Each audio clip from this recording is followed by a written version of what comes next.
Now the question is, where should I save my emergency fund? I prefer the cash ISA. I simply prefer the cash ISA. Why? Because of the question. Remember the question Dr. Kyrillos asked?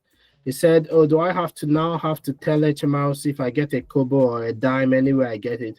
No, but when it's the cash ISA, all the money that comes from it, whether it's interest, whether it's dividend, whether it's return on investment or any of those things, they don't necessarily have to be, there's no tax on them. So you don't really need to declare anything. It's just in your cash ISA. Okay. Cash ISA is one of the ISAs. There's stock and shares ISA, and there's lifetime ISA, and there's innovative finance ISA. Now, to understand the ISAs, you must think of them like a big pie, a circular pie, and that circular pie is 20,000. Everything that goes into it is 20,000 pounds. Okay, good. Now, no matter what you do, you cannot go above that 20,000. If you go above 20,000, you can still invest. Like there are many years that I have to go above the 20,000, and I decide I want to invest more, but I will not get any that ISA benefit because I've gone above 20,000. Now, number one is the simplest. It's cash ISA.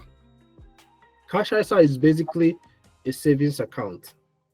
You put your money, you save your money. The only difference between cash ISA and other types of ISA is that if you get savings in a savings account and you pass the savings allowance, which Dr. Gates, we said was 500, right?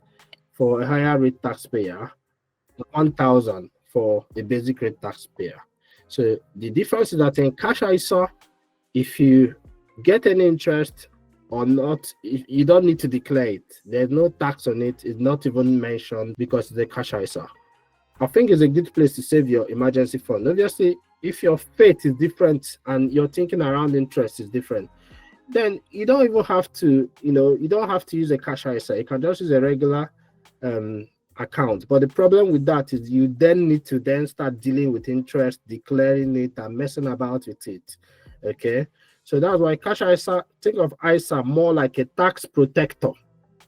So anything you want to do, if you put it through an ISA before doing it, then you have already protected it from tax. Okay, right.